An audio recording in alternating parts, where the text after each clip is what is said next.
On the day Mom and Dad divorced, two divorce agreements lay on the table. The first one stated that the child was to stay in the old house in the old town with Dad, Chuck Browning, who was addicted to gambling and riddled with debt. The second one stated that the child was to go to the coastal town with Mom, Marina Dillon, who had remarried a wealthy businessman. In my previous life, my younger sister, Tamara Browning, cried and begged to stay with Mom, so I silently packed my bags and went with Dad instead. Later on, Dad quit his gambling habits and received a large settlement for selling off his old house in a land expropriation project, and that was when he began pampering and showering me with affection. Meanwhile, Tamara suffered emotional abuse at her stepfather's home as she was forbidden from leaving the house at all. Eventually, she died of depression. Now that we were reborn, Tamara snatched the cigarette away from Dad's fingers and hugged him tightly. I feel sorry for Dad, Tiana. You can go ahead and enjoy your life with Mom. I'll let you take it. Dad was stunned momentarily. Then, he stroked Tamara's head with a look of relief. I said nothing and picked up the train ticket that would bring me to the coastal town. Tamara had no idea that Dad only managed to quit his gambling habits because I had worked myself to the bone paying off his debts while suffering from a brain tumor. Dad finally saw the error of his ways after I nearly gave up my life for him. And now that I was reborn, I no longer had to put up with the voices of the debt collectors hounding us anymore.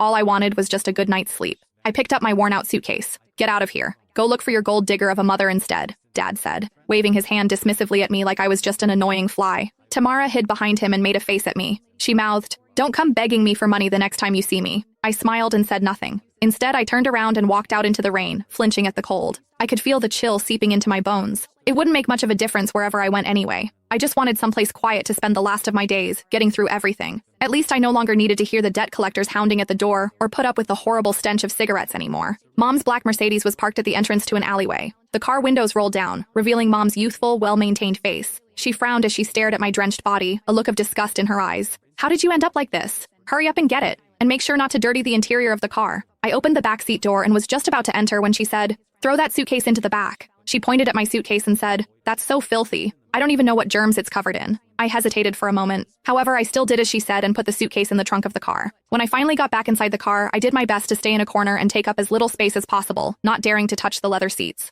The air conditioning in the car had been turned on, but I still felt very cold. "Make sure you behave yourself when we reach that place, Tiana," Mom said, looking at me in the rearview mirror while driving. "Your new stepfather doesn't like noise. Stay in your room as much as possible and don't come out. Don't chew with your mouth open and don't drag your feet on the floor while walking. Also, don't you ever bring up your dad. He's nothing but bad luck." I looked at the fleeting raindrops outside the window and nodded. Got it. I felt a sudden sharp pain in my brain. My vision went black for a while, and I hurriedly held my head in my hand. "What's wrong?" Mom asked, sounding impatient. "Nothing. Just a little carsick." "You're so delicate," she said with a scoff. "Just like your dad." I closed my eyes and forcefully swallowed the metallic taste rising in my throat.